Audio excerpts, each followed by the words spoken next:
Martxoaren 8 egun garrantzitsua izan ohi da Eagi ikastetxean. Eraikuntza arloa sektore maskulinizatua da oraindik ere. Honegatik, urtero ekintza bereziren bat antolatzen dugu emakumeen presentzia ikusarazi eta aldarrikatzeko.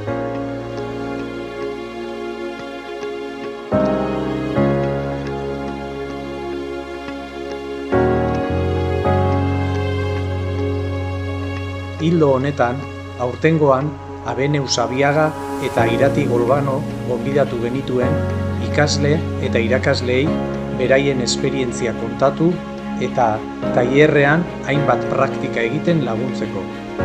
Biak geoeraikuntza arloan ibilbide interesgarria osatzen ari dira, bakoitza bere aldetik. Abene barne diseinatzailea da eta Irati berriz akaberetan espezialista.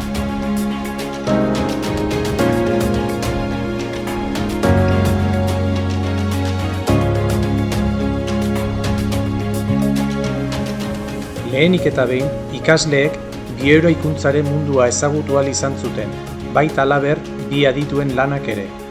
Segidan, ikastetxean bertan hain ohikoak ez diren lokatz naiz karearekin egindako akabera mota desberdinak prestatu zituzten tailerrean.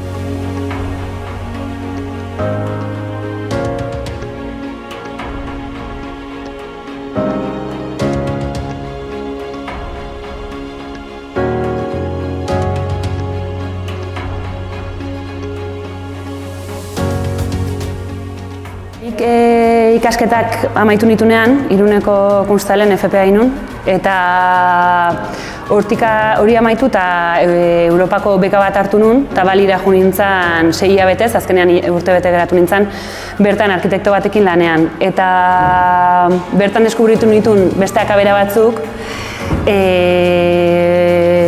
bai tabiketan, bai lurrean beste lan egiteko modu bat, artisauekin kolaboratzeko beste ikuspuntu bat.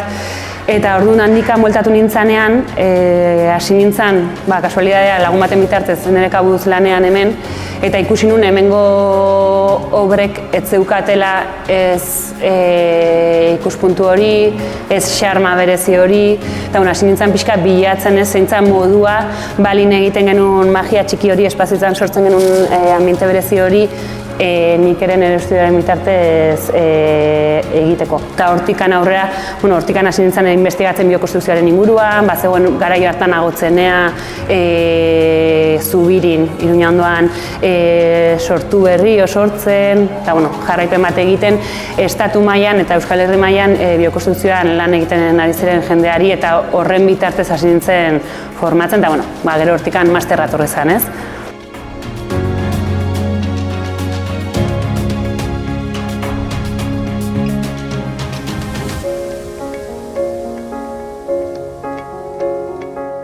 Mugitzen zaitu hor gauza bat berezia, ze urtea daramazkit